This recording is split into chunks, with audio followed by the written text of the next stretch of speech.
Hi, my muddy people. Welcome back. I'm Nat at Mud Magic, and I'm laughing already because Trace always does this count. Oh, I can't do it. This countdown, and she couldn't do it tonight. So it's like midnight. It must be midnight. We've been out dancing, and we might have had a couple of cocktails, and we decided that we couldn't wait till tomorrow because Freddie's cold.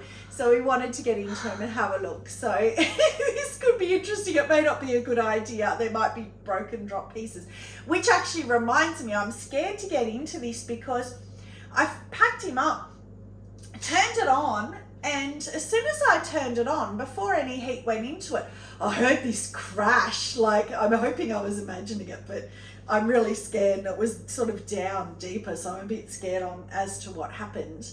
And in the top, of course, I've had a look at the top shelf, so I'll have a look and get out before I start talking about it. But I did these a while ago. It's quite a while ago now.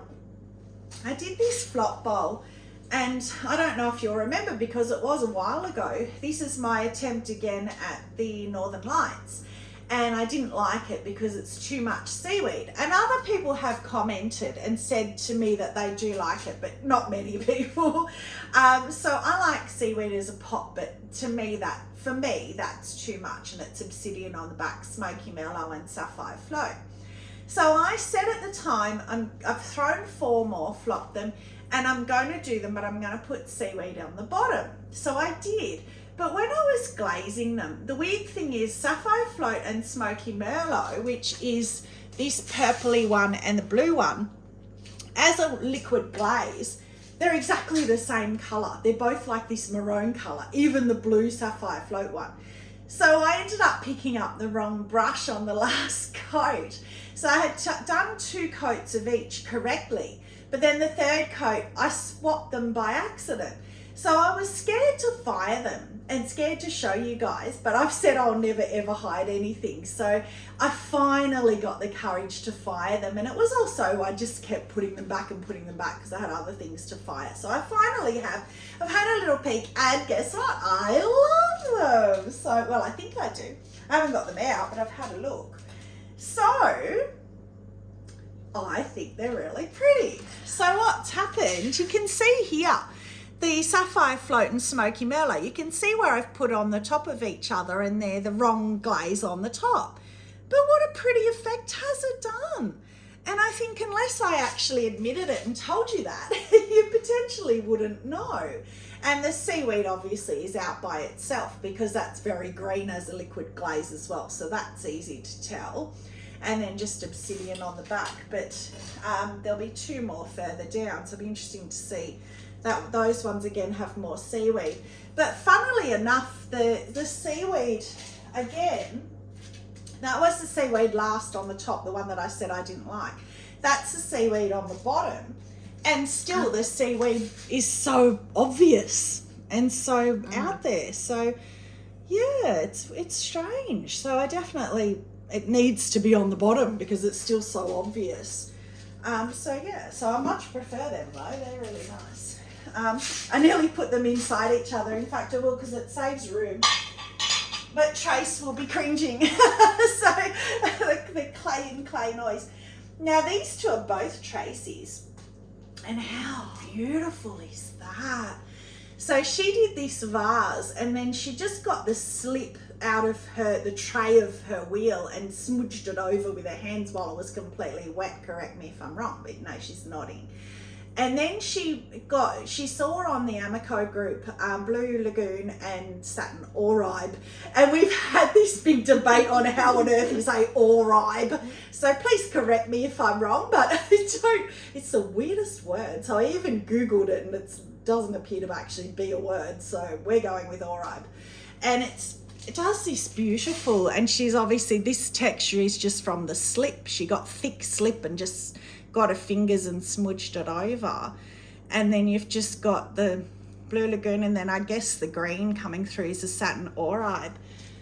But I love it. It's beautiful, and I love the shape of the vase too. Yeah. Do you know what order? Do you remember? Was it Blue Lagoon first, and then Satin Oribe on top? Correct. Yeah. And it's the Satin Oribe in the middle. And she finally got a maker's mark. Yay! easy to know. Oh, it's around the wrong way. A little TJ and the little ferny kind of fern leaves. Yeah. The inside is the satin aura. Oh, sorry, I didn't go inside because I assumed it was clear, but it's not. No. Just satin auride. So there you go. So the rim then is mainly the satin auride coming over. Satin auride. I'm going to keep saying that now. Someone will correct me, I'm sure.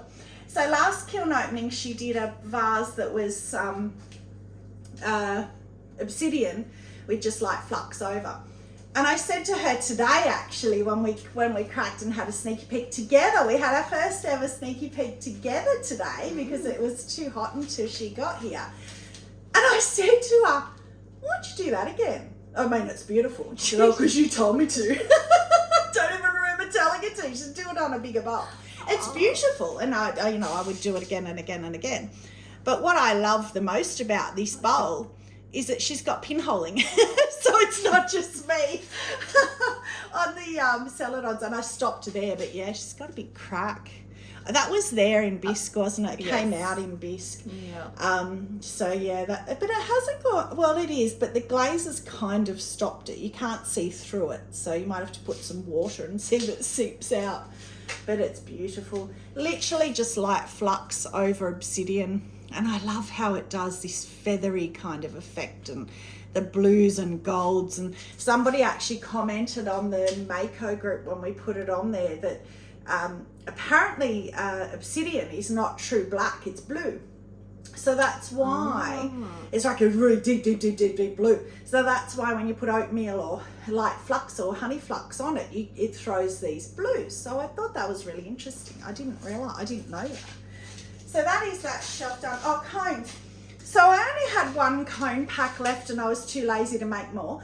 And also it wasn't going to be dry enough to put in. But so I put it on the top shelf because that's the shelf I've had all the trouble with.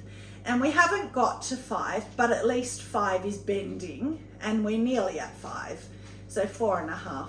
So that's better than it has been in the past. But I've got 2 elements showing this time, but at least it's bending and they were only little pieces. So maybe that's why, but it's better than it has been in the past.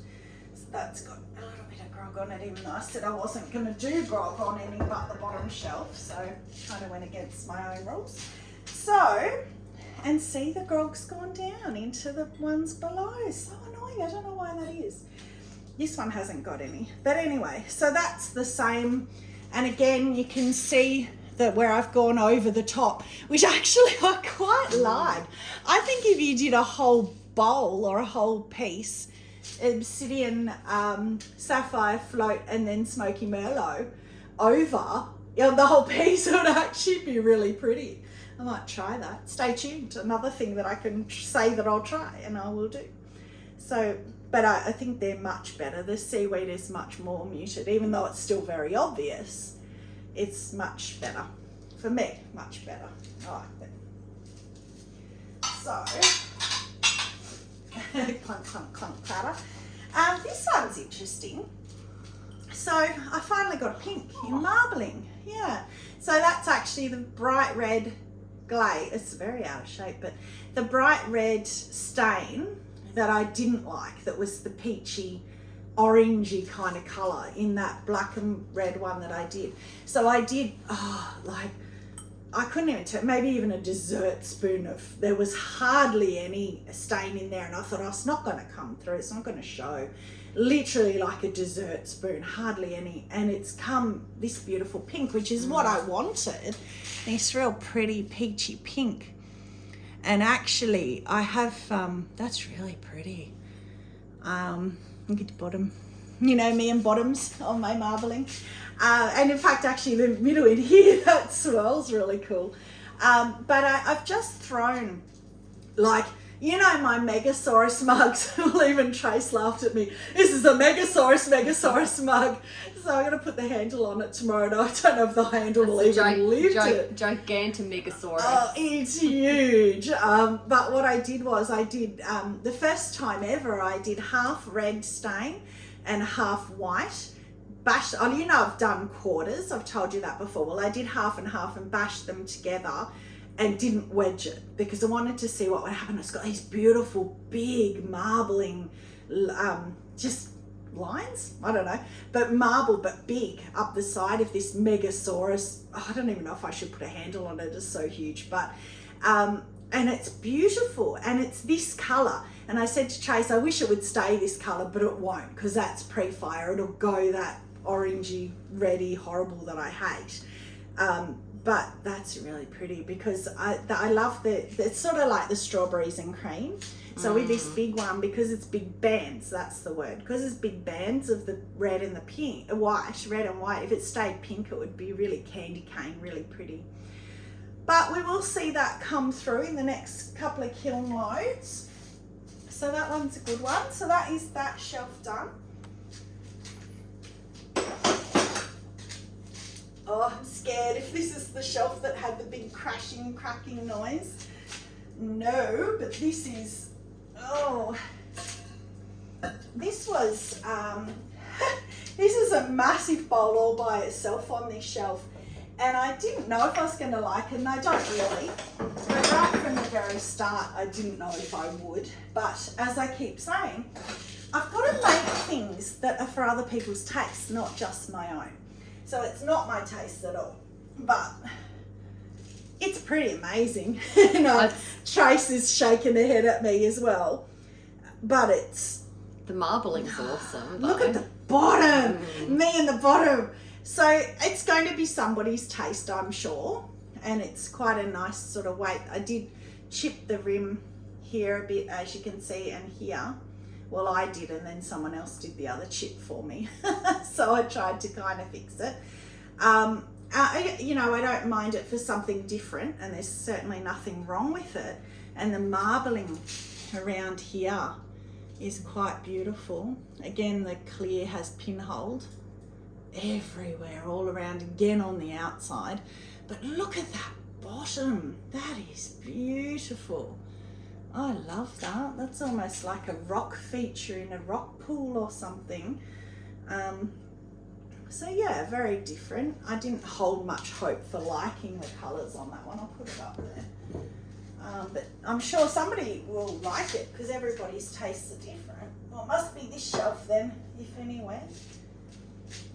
Oh, drum roll. No. Well, there you go. So I must have dreamed it. I must have imagined it. So this is the refire. I'm not going to look. I don't want to look. You look. Don't want to look. So this came out. I'm putting it behind me. This came out in the last kiln. I love it. It's Blue Midnight, I think, and Toasted Sage. And I just love it. I love the pink, the blushy pink. But on the back, I'm not looking, there was this big open black bit. And I was going to say that. A little bit. And so it's a bit better, but I can go a third time. So I put, maybe I should have put the Blue Midnight as well because it was just black, even though it's white clay. So maybe I'll go again, but more of a bigger area, or maybe the whole back, I don't know. But it's definitely better. So it was a big round black patch, and it looked like the glaze had folded backwards down below. So it's better, but it's still not perfect. But it's underneath, so it's all right. And then we're up to the last piece already. So this is just a tester piece, which actually, this was something that Cara from Amaco Branch, she pretty much runs the Amaco website, and this was obviously just a tester bowl. And I had another one, but couldn't fit in here, so that's a shame. I'll bring this back out when I fire the other one. But this is all the HF range glazes, so they're very, very stable. I could take them down as far as I wanted. They didn't even move, even the little dot here didn't move. So you've got the bright yellow, the lilac, the baby blue, the turquoise, the scarlet red, and the china blue. And I'm actually really proud of myself that I knew all them. I didn't write them down on purpose because I love them and I knew I would remember them. And then inside on this one, so I said to Cara, what would happen if I mixed these, being stable glazes, with either snow or the mixing clear, because I wanted to lighten some of them. So, you know, some like this one are quite dark. If I wanted to try, well, that one you've got the baby blue anyway, but if I wanted a lighter lilac, for example. So I did the snow on the other bowl, which hasn't been fired yet. And this one I did the mixing clear and light flux. So you can't actually, the light flux has come over, and so you can't really see much of the mixing clear. So you've got that one, and it hasn't, but the interesting thing, it hasn't really lightened them much. Like you can see the scarlet red there, it's almost the same. So it hasn't lightened them much at all, and probably not really worthwhile because I did it 50-50. So that probably wasn't worthwhile, but it hasn't reacted with the glaze. So it hasn't made it, you know, craze or pinhole or anything like that. But the interesting thing is, ages ago I did a mug and I forgot to write down what I had put on top of these, and I tested them with, and I wasn't sure if it was light flux or honey flux because I forgot to write it down. Now I'm thinking it might have been light flux, because on that mug they all went brown too. So there's no point in putting, which is interesting, I like knowing these things. There's no point in putting light flux over the HF range, the Hi-Fi range from Amaco, because all of them, it's just put this horrible brown streak on all of them. Yeah. So they're all, to me, they're all not impressive at all. So I wouldn't do that. So I am very interested on the other tester bowl, which is exactly the same as this one. I did the snow, so I mixed the HF range with the snow on the inside, and I don't think I put light flux, just the snow. I'm interested to see if that lightens them, and it was 50-50 as well. So we will see, that will come through in the next kiln. And in fact, Trace has, and both of us have spent the day glazing like crazy things. So we'll be putting another glaze kiln on in the morning. I'm too tired now, but we'll pack it and put it on in the morning. So she's up again on Wednesday. So there'll be another kiln unload really soon. But that is it, that's done. So I don't really have a favourite, except that I do like how that, well, I'm happy. I was really worried. I thought that was going to come out brown, having the smoky mellow on the sapphire float. But I'm going to try and do that without the seaweed on something, and whether it's with or without the obsidian, because without the obsidian it might even be brighter, but I like that. So yeah, so that's it. No flop really. Was there a flop? No. So third time lucky, third kiln in a row with no flop. That's amazing. So anyway, all done. We will see you very shortly with another kiln unload, and this one, warning alert, is going to have a lot, she knows what I'm going to say, a lot of chattering, because she bought us a couple of one each His and Lynn's chattering tool. So we've been chattering like crazy. You know, when you got a new tool, you have to play with it. So we've been chattering like crazy people, and everything we've got out there is chatted, and it's either we've underglazed it and then chatted, or we've chatted and then celadoned over. So it's just going to be packed full of that. So thank you very much for joining me again. Stay muddy and have a magic day. Bye.